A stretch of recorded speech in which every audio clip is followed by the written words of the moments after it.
Just look now, huh? 100%. Everything's bigger in Texas, including my knockouts. And kind of press release came out today. This is going to be like the second highest gate in the history of the American Airlines Arena. What does that say about how much build this fight has and how much interest there is right now in the midst of fight week?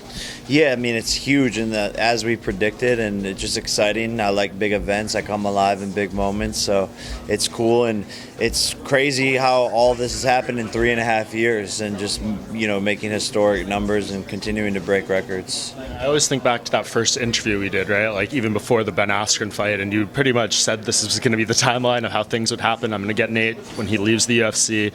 Is it almost surreal though that like we're here and this is a fight week and you just put this into the world so long ago and it came to fruition? Yeah, it's surreal, but also you like believing in the power of manifestation. It's taken me so far in life, and I guess now it doesn't shock me as much because of just like how real it is and how self-belief is probably one of the most powerful things in the world. Because I was saying these things and everyone would just be like, oh, this kid, But if you put in the work and you dedicate yourself and you believe in yourself more than anyone else in the world, then great things can happen for you. Is that diamond encrusted brass knuckles? Yeah. I guess they're not really brass knuckles, They're diamond knuckles. Yeah. How much did that cost? This was like $100K. 100K? Yeah. Okay. Yeah, it's expensive weapon. No, it's more a jewelry piece, but yeah. Watches, the bracelets, what do you think you have total on your body right now? Just like 250, 200. Nothing crazy. Just $250,000. Yeah, I mean, but that's not a lot these days. Maybe to you. No, but like in general for like jewelry and shit, like I don't know, but yeah. Is this the biggest money fight for you so far? Like you'll make more in this fight probably than all the other ones? Potentially, yeah. Yeah, it all depends on the pay-per-view. But obviously the numbers are trending. Our biggest commercial pay-per-view yet. The tickets are the highest they've ever been. So all the numbers are trending in the right direction. You told me when we did that interview a few weeks ago that you thought maybe 400,000 or 500,000 pay-per-view buys would be nice, but since then the ESPN layer came in for ESPN Plus. How much do you think that changes things in terms of the exposure? I think it makes the fight twice as big just with their built-in audience. So yeah, it could potentially be the biggest pay-per-view yet. And like I said, yeah, ESPN Plus being involved, the Zone, so we have a bigger audience, more media covering it, so it's great for the event. I know we asked you yesterday a little bit about, what Nate has been like this week, but I just want your honest take about what's going on with him, because we were supposed to talk to him yesterday too, and he kind of walked off. Some of us got him, some of us didn't, and I mean obviously you saw what happened with the face-off with Ariel on Wednesday or Tuesday. What do you think's going on with him? I think he's just acting like a punk. He's anxious, he's scared, he's timid, he's making excuses, he's not standing on business, he's not making any final predictions. I think he knows what's going to happen, honestly. And when someone is set up in this trap and he can't escape, he's gonna act crazy like he is. But it's typical Nate Diaz behavior. That's why I said I'm going to beat his ass, because he's disrespectful to everyone, wasting people's time, is unprofessional, and someone has to pay for that, and he's going to on Saturday night. You've watched Nate for a really long time.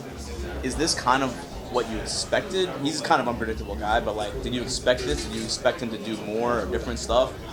Yeah, I just expected him to, bring something exciting to the table and to be a good promoter, because that's what he had done in the UFC, and that's why he got so popular. But he's just been pretty boring and just not saying much, not riling his fan base up. So yeah, he's been pretty dead, pretty nonchalant. But like I said, Saturday night, all that matters is the fight, and that's what I'm mostly focused on. Do you think people... Oh, God. You were pretty, before the fight in Saudi, you were saying Nate's next regardless, basically. Obviously you were expecting to win that fight. Is that still your mindset, where you kind of have the next 2 or 3 planned out? Yes and no. I think Nate was always the plan since he was getting out of the UFC. But right now I'm just focused on this fight, and we'll see what happens moving on from here. There's still a lot of big names, a lot of big fights to be made. And again, I'm just going to continue to challenge myself and continue to fight big names in the sport. Obviously this time around, could you tell us a bit about the new guys you've brought in and what the differences are? Yeah, it's night and day. I mean, on the strength and conditioning side, my cardio is just like doubled. Larry Wade coming in and just teaching me like a different science behind strength and conditioning. My nutritionist has me eating properly throughout the whole entire camp, monitoring every calorie, every macro, every micro. So I'm in the best shape of my life, feeling better than ever. My body's running amazingly. And then the head coach, third, came in with Shane and just worked a lot of my footwork back to basic fundamentals, being on balance, and not letting me make as many mistakes, but bringing back my rhythm in my fighting and having fun, because that was something that my other coaches like sort of took away. And that's one of my best assets, is just me going in there and having fun and being in a flow. Negative necessarily about BJ, and he's certainly been very positive about you. It sounds like it wasn't like a bad breakup, it was just like we've got to this point in the road and now I need something else. Yeah, no, it's not really BJ that was the issue at all. It was other coaches. So BJ wasn't the issue at all, and he's a great guy, and we text all the time, and he's supported me, big supporter, and we talk. He helps get sparring partners. He's still involved somewhat as a consultant.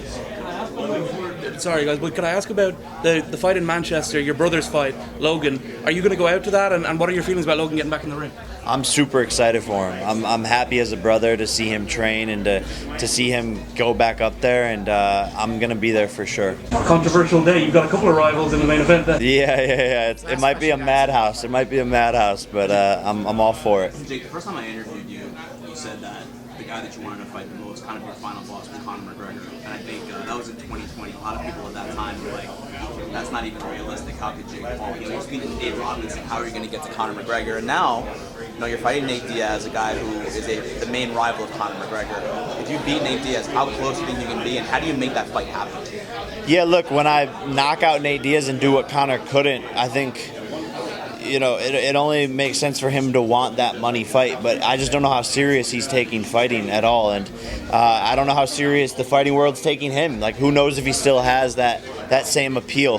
But look, I've always said I'll fight him. I'm down. It's a big, massive event. He obviously has to ask his boss, Dana, if he can do that. I'm my own boss. I make my own decisions. I can fight whoever, wherever, whenever. So he's really tied up, and even if he wants to do it, Dana might not let him do it. Just last thing, just one quick one. On the Untold series, Mike Tyson had this quote: he's going to save boxing as long as he continues to fight. He's got the light, you know what I mean? He's touched, he's got the light. To hear that, what did that mean to you? Yeah, it's surreal. It's really cool, and it means the world to me. It means more than anything else that I've done, and man, I hope to help this sport, because this sport helped me in so many ways, and I just want to continue to make it a better sport and make boxing great again. But Mike Tyson's a legend, and man, I'm just so grateful that he's sort of taken me under his wing and given me the opportunity to fight Nate Robinson on his undercard. So honestly, it's all kudos to him, and boxing's the best sport in the world, and I'm gonna die, with that, die on my shield with that. So yeah.